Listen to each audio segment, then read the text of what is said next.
many religions before Christianity. Yes. And they all had the same story as Jesus.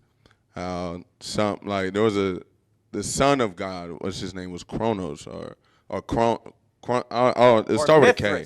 Yeah, and it was way before Jesus was born. Okay. And he died 3 days later, resurrected. Mm-hmm. And he was born on December 25th.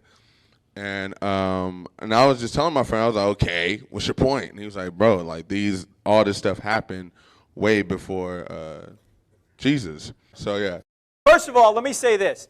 When somebody says something, it's not your job to refute what they say. It's their job to support what they say. So when he says all this stuff is true about Mithras, first question you want to ask is, what do you mean by that? Okay? Because you need clarification. Right. The second question is, how did you come to that conclusion? In other words, what evidence do you have for this being true? Because searching the internet doesn't necessarily give you the right evidence. There's a lot of misinformation out there, okay? Right. And then the third question is, have you ever considered, and then you provide some evidence back to that person after they try to affirm their own view. And what I would say to somebody who said that Mithras was someone who predated Jesus, and therefore you're saying that what, Jesus borrowed, the New Testament writers borrowed from it, and they invented it? Here's the truth about Mithras. Number one, it's too late to influence Christianity because it's after Christianity. It's not before. If anybody took anything from anybody, it was Mithras taking it from Christianity, not the other way around. Secondly, he was born out of a rock, not a virgin. Thirdly, he was said to be a god, not a teacher. He didn't have 12 disciples. Number four, he didn't sacrifice himself. He sacrificed a bull. And finally, we don't know anything about his death. There was no resurrection. So just because some website somewhere says all this stuff doesn't mean it's true. Okay. But Egypt is older than, well, the hieroglyphics in... Oh, my bad. The hieroglyphics in Egypt is older. Yes. Oh, yeah. There's people that predated Jesus. We know that. There were religions prior to Jesus. But even if there were similarities, that doesn't mean that one copied from another. In fact, let me ask you guys this. Tell me what ship this was.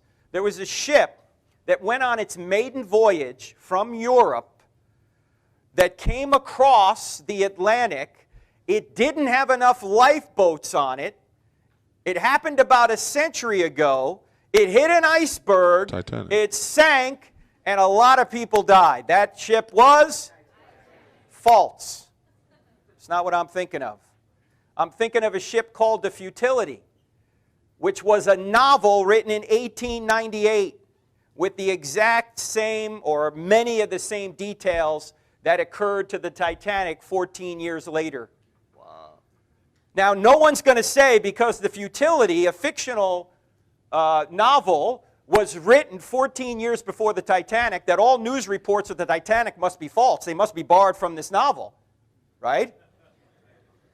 So just because there's similarities, if there are, doesn't mean that one is borrowed from another. Make sense? Gotcha. All right, thanks, George. And by the way, this is... No, I got you. I'm done. I'm good. I'm just going to mention one other thing, and that is these questions are very important. What do you mean by that? How did you come to that conclusion? Have you ever considered? They're all from Greg Koukl's book, Tactics. If you haven't read that book, you need to read it. They're also in our app, the Cross-Examined app, 2 words in the App Store. So you should always ask those questions. What do you mean by that? How did you come to that conclusion? Have you ever considered? Now, ladies and gentlemen, these questions you can use for anything, not just questions about Christianity or anything else. Like parents, if your son calls you one night and says, Dad, I'm not going to be home by 11 like you wanted me to, don't panic. First question, what do you mean by that? Second question, how did you come to that conclusion? Third question, have you ever considered if you're not home by 11, you're grounded for 2 weeks? Be right home, Dad. Right? By the way, husbands, never, ever, ever use these questions on your wives. Right. Because if she calls you an idiot, don't say, what do you mean by that? Or, how did you come to that conclusion? She's going to have a list 25 years long, and you are toast. All right? Thank you, George. Thank you.